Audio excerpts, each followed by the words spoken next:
Sharon Ballard is founder and CEO of EnableVentures, Incorporated, with locations in Arkansas and Arizona.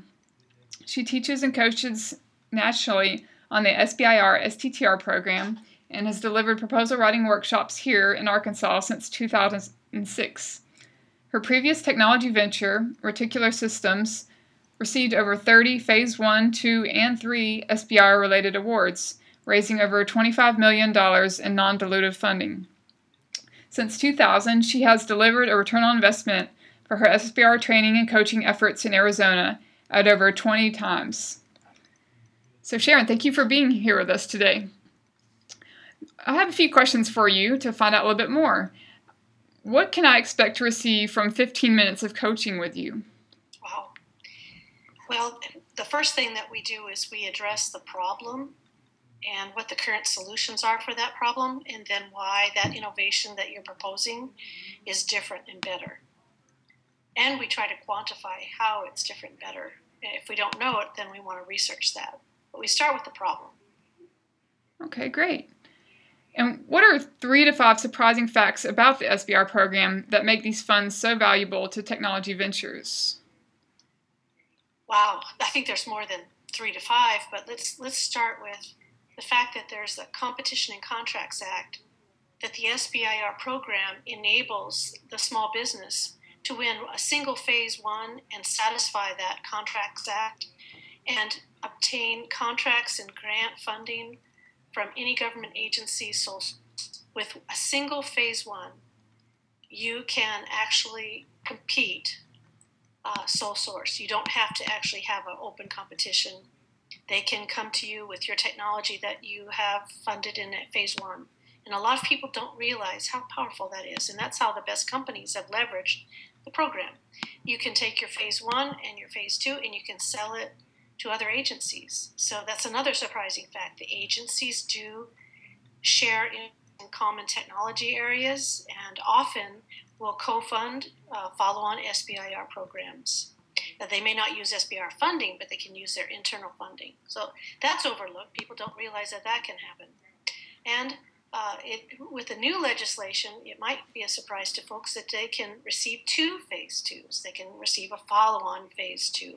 So the new legislature allows that. So those are 3 big advantages to the program that most folks find surprising and don't realize. The 4th one might be that each agency implements this program a little bit differently, and it's really important to understand what each agency's goals and objectives are in using the program. And they are very different, even within the NIH, for instance. Each institute or center needs to be evaluated and researched to find out what their priorities are for these programs. So those might be surprising to people who haven't really researched or participated in the program. Okay, great. Another question for you. What are some unique challenges for Arkansas Technology Ventures in chasing these funds? Wow. Well, I'm afraid what I see nationally is that we have to be perfect to compete. And even then, when we submit a perfect proposal, that means our innovation is stunning and powerful and really clean in terms of intellectual property. No one has anything like it. Even so, our proposals have to be perfect. We have to compete and we have to submit proposals that are even stronger than others who come from coast states or the 5 big states that win, like Texas, Minnesota, California, and Massachusetts, New York.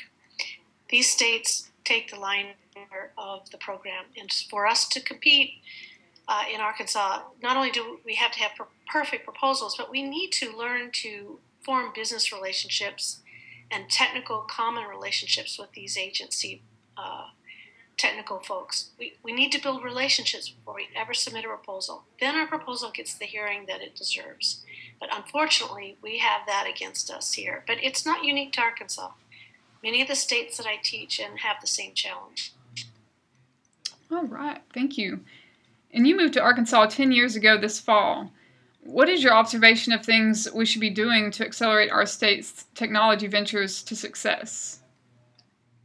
Well, I'd love to see more coordination across the state, although I do see some, particularly in Little Rock, the UAMS and UALR folks do collaborate. I see some collaboration between the north and the south of the state, and with Jonesboro, with the Arkansas State University. I do see some collaborations, but I think it should be more intentional.